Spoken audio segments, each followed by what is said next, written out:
ఈ ఉద్యోగానికి మేము వేరొకరిని హైర్ చేసుకున్నాం. సారీ, మీకు ఇన్ఫార్మ్ చేయలేదు.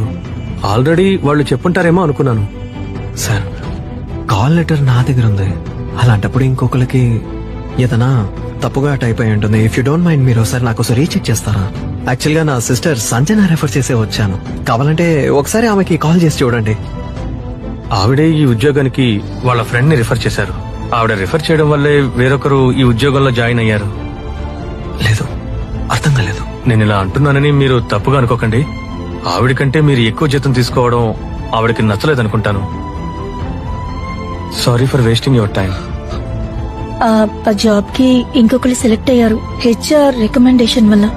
సారీ రా. నేను నిన్నొచ్చి జాబ్ అడిగానా? మీ వల్ల మేము బాగుండాలి కానీ మీకంటే బాగుపడకూడదు, అంతేనా? రే, ఎందుకు ఇలా మాట్లాడు?